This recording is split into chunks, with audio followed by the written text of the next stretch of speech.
Hello everyone, welcome back to G Tech poly. कैसे हैं दोस्तों आप सभी? उम्मीद करते हैं बहुत अच्छे होंगे एंड अपनी पढ़ाई बहुत अच्छे से कर रहे होंगे। तो दोस्तों आज के इस वीडियो में हम बात करने वाले हैं एसएससी जेई के नोटिफिकेशन के बारे में। हालांकि आप सभी ने ऑलरेडी नोटिफिकेशन को पढ़ लिया होगा। एसएससी ने बहुत बड़े दो बदलाव किए हैं, उन दोनों बदलाव के बारे में भी बात करेंगे और सभी इंपॉर्टेंट पॉइंट डिस्कस कर लेते हैं जो एसएससी जेई के नोटिफिकेशन के अकॉर्डिंग दिए गए हैं। इसके अलावा अब एसएससी ने पैटर्न बदला है, एग्जाम पैटर्न बदला गया है, तो हम अपने पढ़ाई करने का तरीका भी थोड़ा सा चेंज करेंगे। तो क्या पढ़ाई करने का तरीका रहेगा इसके बारे में भी बात कर लेंगे। तो आप सभी देख सकते हैं ये भाई एसएससी जेई के बारे में है। जो आपके ऑनलाइन एप्लीकेशन की डेट दी गई है ऑनलाइन एप्लीकेशन की, वो है 26 अगस्त 2023 से लेके 26 जुलाई 2023 से लेकर के और 16 अगस्त 2023 तक फॉर्म भरने की डेट दी गई है। लास्ट डेट 16 अगस्त 2023 है। इसके बाद अगर आपको एप्लीकेशन फॉर्म में कोई करेक्शन करना है तो करेक्शन की डेट दे रखी है 17 अगस्त और 18 अगस्त, यानी फॉर्म भरने की लास्ट डेट के बाद 2 दिन तक आप करेक्शन कर सकते हैं अगर आपके फॉर्म में कोई गलती है तो। इसके अलावा यहाँ पर टेंटेटिव शेड्यूल दिया गया है। जो आपका पेपर 1 का सीबीटी पेपर जो होगा, पहला कंप्यूटर बेस्ड एग्जामिनेशन जो पेपर 1 होगा वो अक्टूबर में होगा। डेट अभी कंफर्म नहीं है, लेकिन हाँ मंथ कंफर्म कर दिया कि वो भी टेंटेटिव ही है कि अक्टूबर 2023 में आपका पेपर 1 हो सकता है एसएससी जेई वाला। ठीक है, इसके बाद आगे आप देख सकते हैं, इसमें आगे थोड़ा सा पे स्केल के बारे में बात की गई है। अगर आप यहाँ पर देख पा रहे होंगे, यहाँ लिखा गया है जो पे स्केल है 35,400 से लेकर के 1,12,400 तक रहेगा। ये आपका 7th सेंट्रल पे कमीशन के अकॉर्डिंग है। आगे फिर यहाँ पर डिटेल्स ऑफ पोस्ट की बात की गई है, यानी जो पोस्ट है वो कौन कौन सी पोस्ट यहाँ पर निकाली गई हैं। इसेंशियल एजुकेशनल क्वालिफिकेशन क्या होगा किस पोस्ट के लिए, और एज लिमिट क्या है इसके बारे में बताया गया है। सबसे पहले यहाँ पर पहली पोस्ट है भाई आपकी, मैं सिविल की बात कर रहा हूँ, हालांकि मैकेनिकल इलेक्ट्रिकल के भी यही ऑर्गेनाइजेशन है। तो पहला है बॉर्डर रोड ऑर्गेनाइजेशन यानी बीआरओ। तो बीआरओ के बारे में आप सब जानते हैं, बहुत ही अच्छी पोस्ट है। और इसमें अगर आपको बीआरओ में सिलेक्शन चाहिए तो इसके लिए या तो आपके पास डिग्री होनी चाहिए, सिविल इंजीनियरिंग वाले बच्चों के लिए सिविल इंजीनियरिंग से, मैकेनिकल इलेक्ट्रिकल वालों के लिए इलेक्ट्रिकल और मैकेनिकल से। ठीक है, तो या तो आपके पास बीआरओ के लिए डिग्री होनी चाहिए या फिर आपके पास डिप्लोमा के साथ में 3 इयर्स डिप्लोमा, यानी या तो आपके पास भाई डिग्री होनी चाहिए बीटेक या बीई, या फिर आपके पास 3 इयर्स डिप्लोमा होना चाहिए और साथ में एंड लिखा है ना, एंड मतलब होता है इसके साथ में 2 इयर्स वर्किंग एक्सपीरियंस भी होना चाहिए। 2 साल का वर्किंग एक्सपीरियंस होना चाहिए डिप्लोमा के साथ में, या केवल डिग्री के साथ में एक्सपीरियंस की कोई जरूरत नहीं है। तो ये पहली पोस्ट है। इसमें जो एज लिमिट है भाई वो 30 साल तक है, यानी 30 साल तक के कैंडिडेट इसमें लिए जा सकते हैं बीआरओ में। पहला डिपार्टमेंट आप समझ गए सभी बच्चे। अब बीआरओ के बाद भाई अगला बात करते हैं दूसरा, सेकंड वाला आप देख पा रहे होंगे यहाँ पर। अच्छा, बीआरओ में एक और खास बात है, केवल मेल कैंडिडेट ही बीआरओ में लिए जाएंगे, केवल मेल कैंडिडेट बीआरओ में लिए जाते हैं। ठीक है, सेकंड वाला जो है भाई आपका ये है सेंट्रल पब्लिक वर्क्स डिपार्टमेंट यानी सीपीडब्ल्यूडी। सीपीडब्ल्यूडी में सिविल और इलेक्ट्रिकल की वैकेंसीज है, जिसमें आपको क्वालिफिकेशन जो दी गई है डिप्लोमा, भाई डिप्लोमा है केवल यहाँ पर, डिप्लोमा इन सिविल इंजीनियरिंग। ठीक है, आप किसी भी इंस्टीट्यूट या यूनिवर्सिटी से हो डिप्लोमा, तो अगर आपने डिप्लोमा कर रखा है तो आप सीपीडब्ल्यूडी में जा सकते हैं। एज लिमिट यहाँ पर 32 साल दी गई है। ठीक है, सेम चीज इलेक्ट्रिकल के लिए भी है। इसके बाद अगला डिपार्टमेंट है आपका सेंट्रल वाटर कमीशन यानी सीडब्ल्यूसी। तो सीडब्ल्यूसी में आपसे क्या मांगा है भाई, या तो आपके पास बैचलर डिग्री होनी चाहिए यानी बीटेक, या फिर आपके पास डिप्लोमा होना चाहिए। और मतलब होता है या तो आपने बीटेक किया हो या फिर आपने डिप्लोमा कर रखा हो। ठीक है, जिसकी एज लिमिट 30 साल तक है। नेक्स्ट है आपका अगला डिपार्टमेंट, टोटल 8 डिपार्टमेंट है दोस्तों एसएससी जेई के अंदर, जिनमें से 3 आपने देख लिए, पहला बीआरओ, दूसरा आपका सीपीडब्ल्यूडी, तीसरा आपका सीडब्ल्यूसी। अब चौथा है department of water resources river development and Ganga. तो भाई ये आपका डिपार्टमेंट हो गया पूरा, डिपार्टमेंट ऑफ वाटर रिसोर्सेज कह सकते हैं आप इसको। ये वाला डिपार्टमेंट है, इसमें आपको 3 ईयर डिप्लोमा मांगा है। यहाँ पर भी ये डिपार्टमेंट केवल डिप्लोमा वाले बच्चों के लिए, इसमें बीटेक वाले बच्चे एलिजिबल नहीं है। ये केवल किसके लिए भाई, डिप्लोमा के लिए। 3 years diploma in civil engineering from a recognised university और इंस्टीट्यूट, यानी किसी भी यूनिवर्सिटी से या किसी भी इंस्टीट्यूट से आपका 3 साल का डिप्लोमा होना चाहिए। तो ये डिपार्टमेंट हो गया आपका सिविल के लिए। चौथा डिपार्टमेंट, एज लिमिट इसकी भी 30 साल है। इसके बाद अगला और पांचवा डिपार्टमेंट है अपना फरक्का बैराज प्रोजेक्ट यानी FBP। ये पांचवा डिपार्टमेंट है दोस्त, फरक्का बैराज प्रोजेक्ट। ये सिविल और मैकेनिकल के लिए होता है। तो सिविल के लिए इसमें केवल आपका डिप्लोमा होना चाहिए, डिप्लोमा इन सिविल इंजीनियरिंग। भाई आपका यहाँ पर डिप्लोमा होगा तो आप फरक्का बैराज प्रोजेक्ट के लिए एलिजिबल है। इसकी एज लिमिट भी 30 साल है। अगला भाई आपका MES है। MES और BRO दो ऐसे डिपार्टमेंट हैं जिसमें डायरेक्ट डिप्लोमा नहीं लिया जाता। एक तो BRO हो गया आपका और दूसरा MES यानी बॉर्डर रोड ऑर्गेनाइजेशन और मिलिट्री इंजीनियरिंग सर्विसेज। तो ये जो दो डिपार्टमेंट है इनमें या तो आपके पास डिग्री होनी चाहिए, मतलब BTech होना चाहिए या BE होना चाहिए। इसके अलावा अगर आपके पास 3 साल का डिप्लोमा है, 3 ईयर डिप्लोमा है, इसके साथ में एंड लिखा है ना दोस्त, इसके साथ में आपके पास 2 साल का जॉब एक्सपीरियंस भी चाहिए। यानी इसकी जो एलिजिबिलिटी है वो BRO की बिल्कुल BRO की तरह ही है। BRO और MES के लिए या तो आपके पास 3 साल का डिप्लोमा और 2 साल का जॉब एक्सपीरियंस होना चाहिए या केवल BTech होना चाहिए आपके पास, ठीक है। इसके बाद 2 डिपार्टमेंट और हैं दोस्त इसमें, ये आपके 6 डिपार्टमेंट हो गए ना। इसके बाद 2 डिपार्टमेंट और आते हैं इसके अंदर, इधर आप देख सकते हैं ये आपके पास 2 डिपार्टमेंट और हो गए, 7वां और 8वां। देखिए ध्यान से, तो ये 7वां डिपार्टमेंट है, इसका नाम है भाई ministry of ports shipping and waterways यानी Andaman Lakshadweep harbour works.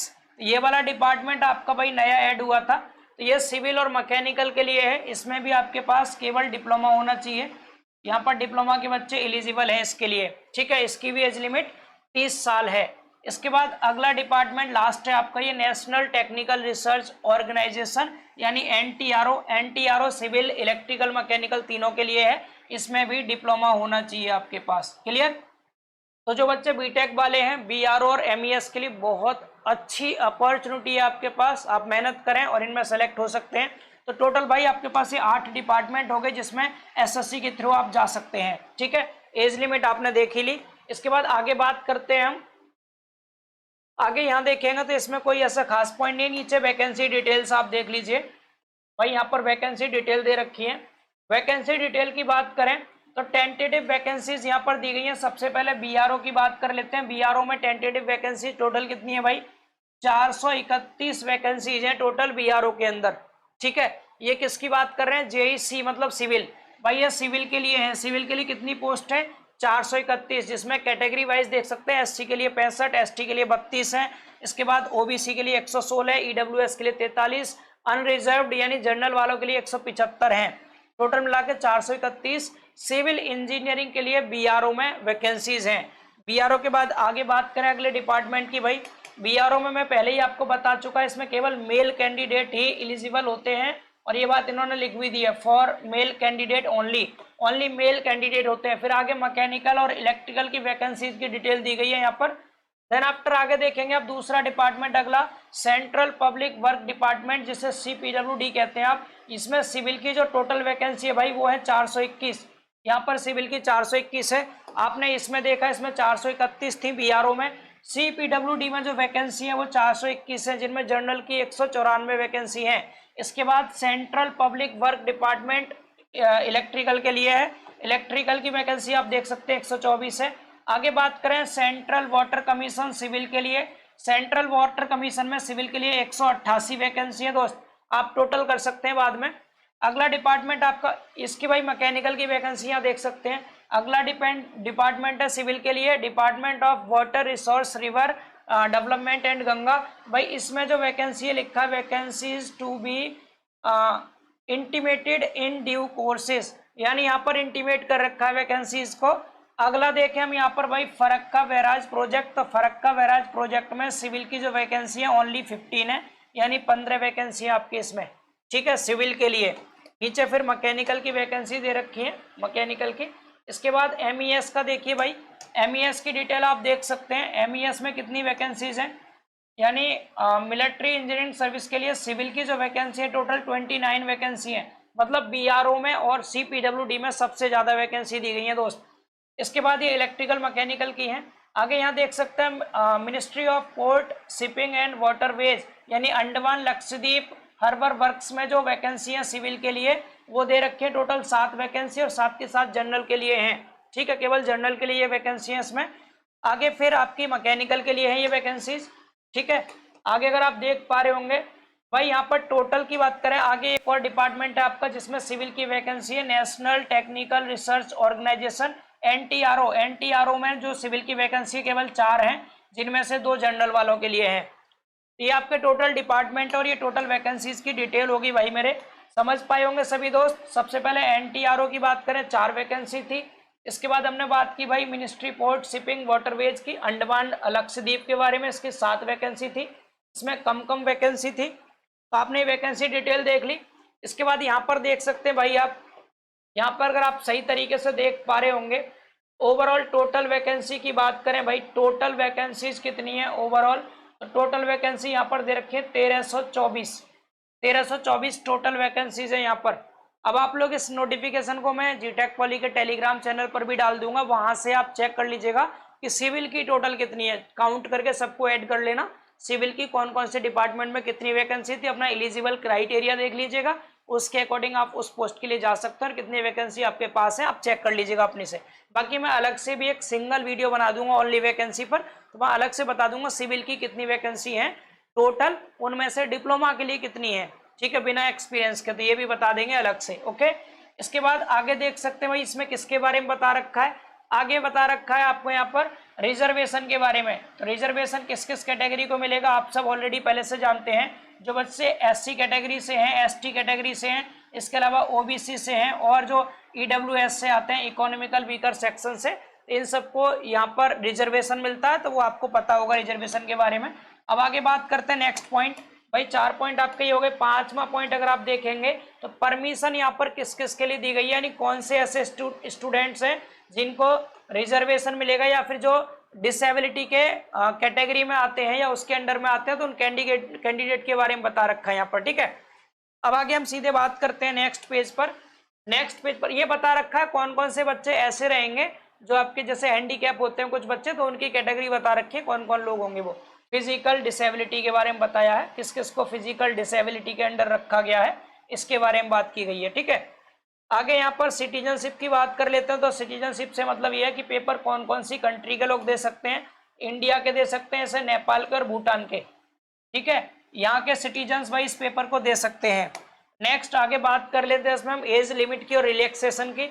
Age limit आपको वैसे ऑलरेडी बता दी गई है, फिर भी आप अगर यहाँ देख पा रहे होंगे तो यहाँ पर लिखा हुआ है भाई, क्या क्या लिखा है एज लिमिट के बारे में, देखिए भाई 1/8/2023, इधर देखेंगे भाई 14/7/1998, ये हटाइए आप, नीचे देखने को मिलेगा आपको और सही तरीके से यहाँ पर, for the post of which age limit is up to 32। भाई ये अलग अलग डिपार्टमेंट के हिसाब से होती है एज लिमिट, हालांकि मैं पहले ही बता चुका ऑलरेडी आपको 30 साल और 32 साल होती है। यानी जो कैंडिडेट भाई 2/8/1993 से और 1/8/2005 के बीच में लाई करती है जिनकी डेट ऑफ बर्थ, वो एलिजिबल होंगे। और जिस पोस्ट के लिए 32 साल एज लिमिट है उसके लिए बता रखा है 2/8/1991 से लेकर के और 1/8/2005 के बीच में जिनकी डेट ऑफ बर्थ है वे बच्चे एग्जाम दे सकते हैं। यानी कुछ पोस्ट ऐसी थी जिनमें 30 साल एज लिमिट थी, कुछ ऐसी थी जिनमें 32 साल एज लिमिट थी। जिनमें 30 साल एज लिमिट थी उनकी डेट ऑफ बर्थ 2/8/1993 से और 1/8/2005 तक होगी, तो वे एलिजिबल होंगे। यानी इससे तो पहले की डेट ऑफ बर्थ नहीं होनी चाहिए और इससे बाद की डेट ऑफ बर्थ नहीं होनी चाहिए। सेम 32 साल के लिए ये वाली डेट ऑफ बर्थ दे रखी है इन्होंने, ठीक है। बाकी रिलैक्सेशन भी है यहाँ पर सबका, एज रिलैक्सेशन SC ST के लिए 5 साल का है, OBC के लिए 3 साल का है। यानी OBC वाले बच्चे जो इस कैटेगरी में आते मतलब इस पोस्ट के लिए देख रहे हैं 32 साल जिसकी एज लिमिट है, उनके पास एज लिमिट 35 हो जाएगी और 30 वालों के पास 33 हो जाएगी। ये इनको उम्र में छूट दी गई है, इतनी छूट है इनको, ठीक है। और जो भाई PWD से हैं अनरिजर्व वाले बच्चे, उनको 10 साल का रिलैक्सेशन है। OBC वालों के लिए यहाँ पर 13 का है, और यहाँ पर जो एक्स सर्विसमैन है जो पहले सर्विस कर चुके हैं उनके लिए यहाँ पर 3 साल का है, ठीक है। एज रिलैक्सेशन के बारे में आप जानते हैं ऑलरेडी पहले से, एक बार ये देख लीजिएगा आप, ठीक। यहाँ पर सभी के एज रिलैक्सेशन के बारे में बात हो गई। इसके बाद यहाँ और कोई खास पॉइंट नहीं है ऐसा, बाकी डिटेल में और आप अच्छे से पढ़ लीजिएगा। यहाँ पर दे रखा है यहाँ पर process of certification and format of certificates, तो यहाँ सर्टिफिकेट्स के बारे में बता रखा है, ये चीज़ आप अपने से पढ़ेंगे, ठीक है। इनको पढ़ लेना थोड़ा टाइम निकाल के सही तरीके से। यहाँ कह रहा है provision of compensatory time and assistance of ये भी छोड़िए आप, ये आपके लिए कुछ ज़्यादा खास बात नहीं है। आगे देख सकते हाउ टू अप्लाई, भाई फॉर्म कैसे अप्लाई करते हैं, फॉर्म की फीस क्या है, ये आपको ऑलरेडी पता है, 100 रुपये लगते हैं एसएससी जेईई के फॉर्म भरने के लिए, ये सब बच्चों को पता होगा पहले से। आगे बात कर लेते हैं, अब आपके मेन पॉइंट पे आते हैं, एग्जाम पैटर्न वाले पॉइंट पर। भाई एग्जाम पैटर्न वाले ये सेंटर दे रखे हैं, कहाँ कहाँ सेंटर हो सकते हैं एग्जाम के, एग्जाम सेंटर्स के बारे में बता रखा है। आगे बात करते हैं सीधे पैटर्न पर।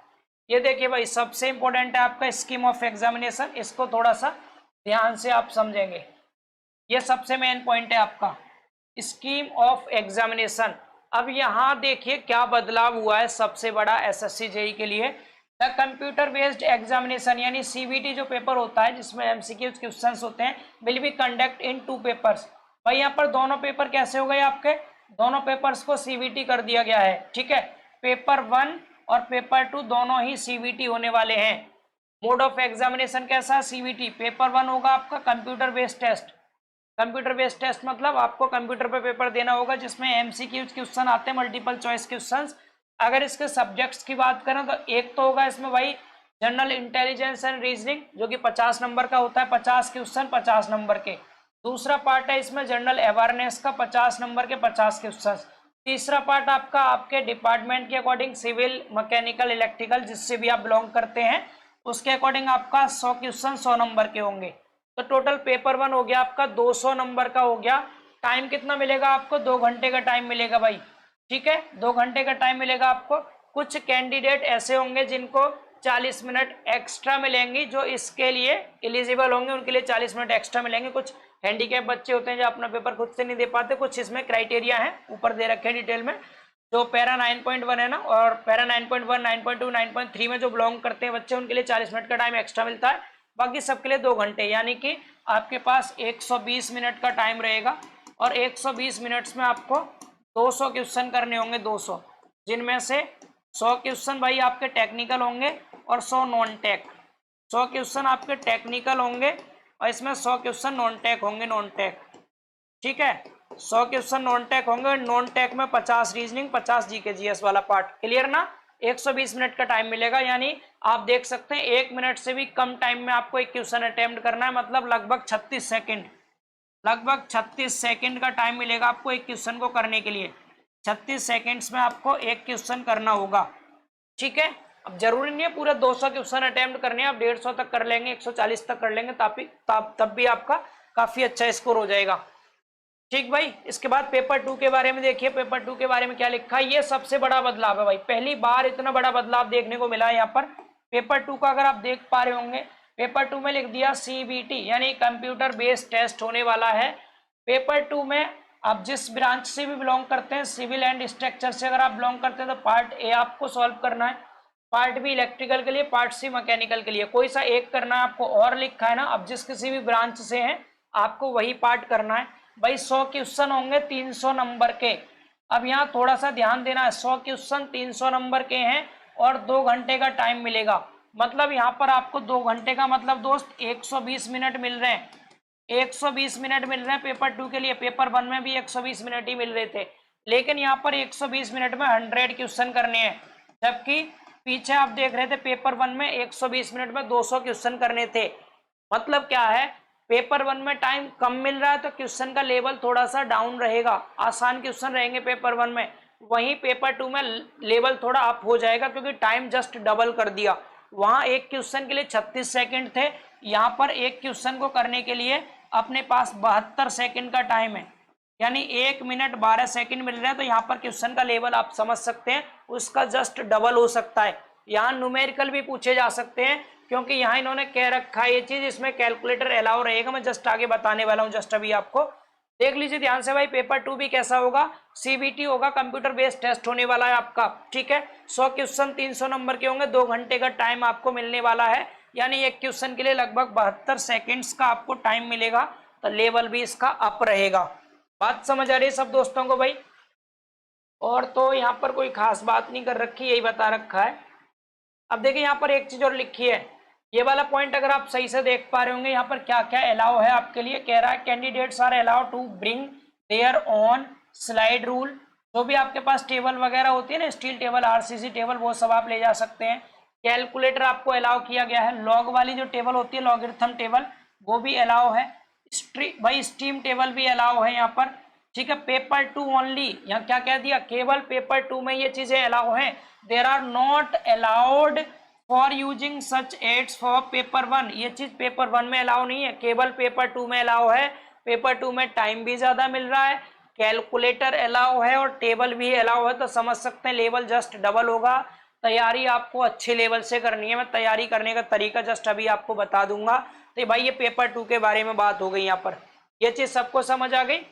पेपर 2 की बात होगी, बाकी यहाँ पर सिलेबस दिखा रखा है, सिलेबस क्या करेगा, तो सिलेबस में कोई बदलाव नहीं हुआ है, सिलेबस वही पुराना ही है आपका, जिसमें रीजनिंग का सिलेबस ये दिखा रखा है, जनरल अवेयरनेस का सिलेबस है ये, और आपका सिविल इंजीनियरिंग का सिलेबस है। तो सिलेबस में सब्जेक्ट आपके वही रखे गए हैं जो पहले थे, सब्जेक्ट में कोई चेंजिंग नहीं की गई है दोस्त। सिविल में देखें बिल्डिंग मटेरियल है आपका, बिल्डिंग मटेरियल है, एस्टीमेट कॉस्टिंग एंड वैल्यूएशन है आपका, इसके बाद सर्वेइंग है, सॉइल मैकेनिक्स है भाई, सॉइल मैकेनिक्स, हाइड्रोलिक्स है, इरिगेशन इंजीनियरिंग है, ट्रांसपोर्टेशन इंजीनियरिंग है, इन्वायरमेंटल इंजीनियरिंग है। स्ट्रक्चर इंजीनियरिंग के अंदर क्या भाई, सॉम हो गया आपका, theory of structure, concrete technology है, आरसीसी डिजाइन है और स्टील डिजाइन है, यानी ये सिलेबस सेम ही रखा है। अगर और डिटेल में आपको सिलेबस देखना है इसका, तो ये तो पेपर 1 में केवल सब्जेक्ट के नाम दिखा रखे हैं आपको, पेपर 2 में इनको डिटेल में भी दिखा रखा होगा नीचे, इसी सिलेबस को भाई डिटेल में दिखा रखा है यहाँ पर सब्जेक्ट वाइज डिटेल में आप सिलेबस देख सकते हैं। बिल्डिंग मटेरियल के अंदर कौन कौन टॉपिक पढ़ने हैं, एस्टीमेट में कौन कौन से टॉपिक है, सर्वे में,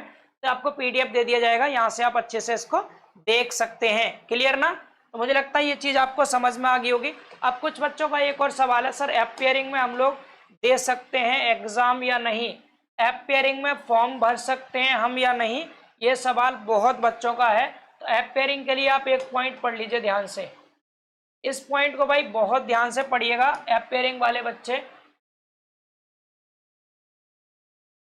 जस्ट वेट ए मिनट, मैं एक बार देख लूं कौन सा पॉइंट है एपियरिंग के लिए। भाई एपियरिंग के लिए एक बार पॉइंट देखेंगे सभी दोस्त, वही है, यही है। इसे देखिए भाई एक बार, एपियरिंग वाले बच्चे देख लें कि हम एपियरिंग में पेपर दे सकते हैं या नहीं दे सकते। यहाँ पढ़िए क्या लिखा हुआ है इसमें, यहाँ कह रहा है all selected candidates called for documents verification, यानी जो भी सेलेक्टेड कैंडिडेट होंगे पेपर 1 पेपर 2 निकाल लेंगे, उनको बुलाया जाएगा डॉक्यूमेंट्स वेरिफिकेशन के लिए। भाई द यूजर डिपार्टमेंट, जिस किसी भी डिपार्टमेंट में आपका सिलेक्शन हो रहा है ना, उसके अकॉर्डिंग उसमें बुलाया जाएगा। Will be required to produce the requisites certificates such as marksheet, भाई मार्कशीट फॉर ऑल ईयर्स, सभी ईयर्स की मार्कशीट, या सेमेस्टर ऑफ ग्रेजुएशन, या provision certificate, degree of graduation etcetera. तो आपके यहाँ पर जो डॉक्यूमेंट्स वेरिफिकेशन में मार्कशीट चाहिए आपको, as proof of having acquired the essential educational qualification, भाई इसेंशियल एजुकेशनल क्वालिफिकेशन के लिए प्रूफ के तौर पे आपसे मार्कशीट मांगी जाएगी। एंड अगर आपने एक्सपीरियंस वाली कैटेगरी में क्वालिफाई किया है तो एक्सपीरियंस भी आपको मांगा जाएगा रेस्पेक्टेड फील्ड से रिलेटेड, जैसे बीआरओ या एमईएस में आप सेलेक्ट होते हैं और डिप्लोमा आपके पास है, बीटेक नहीं है, तो एक्सपीरियंस भी आपसे मांगा जाएगा। अब क्या बोल रहा है, कह रहा है wherever required on or before the cut off date, भाई कट ऑफ डेट पर या उससे पहले पहले आपके पास ये होना चाहिए। बात समझ पा रहे हैं? इस लाइन को बहुत ध्यान से देखना, आपको क्लियर हो जाएगा क्या एपियरिंग वाले बच्चे पेपर दे सकते हैं या नहीं दे सकते। यहाँ क्या बोला गया है, on or before the cut off date, जो कट ऑफ डेट है ना, जब कट ऑफ आपका बनेगा भाई, जो कट ऑफ बनेगा आपका, तो उस डेट पर या उससे पहले पहले आपके पास ये सर्टिफिकेट अवेलेबल होने चाहिए। इसका मतलब क्या है, इसका मतलब है कि आप फॉर्म फिलअप कर सकते हैं। भाई एपियरिंग वाले बच्चे यहाँ पर फॉर्म फिलअप कर सकते हैं, ऐसा बिल्कुल नहीं कहा कि फाइनल ईयर के बच्चे फॉर्म फिलअप नहीं कर सकते। फिर भी एक बार आप और डिटेल में पढ़ लेना, क्योंकि मैंने पूरा नोटिफिकेशन नहीं पढ़ाया अभी, कुछ पॉइंट में अगर ऐसा मेंशन कर रखा हो तो उसके लिए माफी चाहता हूँ, एक बार और चेक कर लीजिएगा। अगर मैं केवल इस पॉइंट को देख करके बताऊं तो यहाँ से स्पष्ट होता है कि एपियरिंग में आप फॉर्म भर सकते हैं। ठीक है, अच्छा एक चीज और भाई, इसमें नेगेटिव मार्किंग में और बदलाव हुआ है जो मैं बताना आपको भूल गया था अभी, तो नेगेटिव मार्किंग और देख लीजिए एक बारी नेगेटिव मार्किंग का और देख लीजिए भाई। यहाँ पर देखिए नेगेटिव मार्किंग के बारे में, नेगेटिव मार्किंग और देख लीजिए, ये भी बहुत बड़ा बदलाव है। अब तक नेगेटिव मार्किंग जो होती थी आप सबको पता है, अब तक की नेगेटिव मार्किंग 1/4 की होती थी, लेकिन यहाँ पर जो नेगेटिव मार्किंग आपको दी गई है, ध्यान से पढ़िए इसको, बोल्ड वाले लेटर्स को। लिखा है यहाँ पर there will be negative marking equal to 1/3 by 1/3 of the marks allotted to the question. जिस क्वेश्चन पे जो भी नंबर दिए जाएंगे ना, उसका 1/3 नेगेटिव मार्किंग होगा। अगर आप गलत करते हैं तो कितना, 1/3, यानी 1/3 की नेगेटिव मार्किंग है। अब तक 1/4 की नेगेटिव मार्किंग थी, अब 1/3 की, यानी अभी तक माइनस में आपको सिर्फ 0.25 नंबर मिलते थे, लेकिन अब आपको माइनस में एक क्वेश्चन गलत करने पर 0.33 नंबर मिलेंगे माइनस में। माइनस मार्किंग बढ़ गई भाई इस बार माइनस मार्किंग ज्यादा है, इसलिए क्वेश्चन बहुत एक्यूरेसी के साथ करने, तुक्का नहीं मारना है किसी बच्चे को। नेगेटिव मार्किंग 1/3 की कर दी गई है, और ये नेगेटिव मार्किंग भाई दोनों पेपर के लिए है, केवल पेपर 1 के लिए नहीं, बल्कि पेपर 1 और पेपर 2 दोनों के लिए ही बराबर नेगेटिव मार्किंग है। There will be negative marking equal to 1/3 of the marks allotted to the question for each wrong answer in paper 1, बेटा इन पेपर 1 एंड पेपर 2, दोनों ही पेपर में नेगेटिव मार्किंग है 1/3 की। ये बात बिल्कुल मत भूलिएगा, ये बहुत बड़े दो बदलाव थे। एक तो आपका पेपर 2 जो है ये भी सीबीटी कर दिया गया, और एक आपका नेगेटिव मार्किंग भी यहाँ पर 1/3 का कर दिया गया है। ठीक है, तो मुझे लगता है सारे पॉइंट आपको समझ में आ गए होंगे क्लियरली, एसएससी जेई से रिलेटिव। ठीक है, इसका नोटिफिकेशन और आपको दे दिया जाएगा पीडीएफ के फॉर्मेट में, एक बार आप इसको और सही से पढ़ लीजिएगा। यहाँ पर आपको क्या क्या देखने को मिला दोस्त, यहाँ पर आपको दो बड़े बदलाव देखने को मिले। एक तो पेपर 2 जो है आपका वो सीबीटी कर दिया गया, और एक नेगेटिव मार्किंग बढ़ा दी गई है। अब पढ़ाई का जो तरीका होगा क्या होगा, अब आपको पॉइंट वाइज जो थ्योरी लिख रहे थे ना बहुत बड़ी डिटेल में, वो थ्योरी आपको बहुत डिटेल में नहीं लिखनी है, शॉर्ट नोट्स की फॉर्म में थ्योरी लिखें, लेकिन न्यूमेरिकल की प्रैक्टिस उतने ही ईमानदारी के साथ करनी है जितने की आप मेंस के लिए कर रहे थे। 72 सेकंड बहुत होते हैं दोस्त, जो आप डिप्लोमा में 5 नंबर में क्वेश्चन करके आ रहे थे ना, जिनमें 10 मिनट आप ले रहे थे, उनको स्पीड और मेंटेन करें। वहीं से न्यूमेरिकल पोर्शन उठा के पूछ सकता है आपको यहाँ पर सीबीटी की फॉर्म में, क्योंकि आपको पेपर 1 की तुलना में पेपर 2 में डबल टाइम दे रहा है। जस्ट पेपर 1 में 2 घंटे में 200 क्वेश्चन थे, पेपर 2 में 100 करा रहा है, तो कहीं ना कहीं लेवल डबल रहेगा क्वेश्चन का। तैयारी उसी तरीके से करेंगे, चिंता मत करिए। नए पैटर्न के हिसाब से अभी स्ट्रेटेजी आपको प्रोवाइड कर दी जाएगी। मैं इसको और थोड़ा ब्रीफ में डिटेल में समझाऊंगा चीज़ों को, कैसे हमें पढ़ाई करनी है अपने पेपर 2 पेपर 1 दोनों को साथ में लेकर के चलते हुए, बहुत मेहनत करनी है। ओके, आप सब तैयार रहिएगा। अगले वीडियो के लिए मैं जल्दी ही आपको बताऊंगा स्ट्रेटेजी किस तरह से हमें एसएससी जेईई की तैयारी अब करनी है। ओके, चलिए मिलते हैं बहुत जल्द अगले वीडियो में, तब तक के लिए bye bye and take care.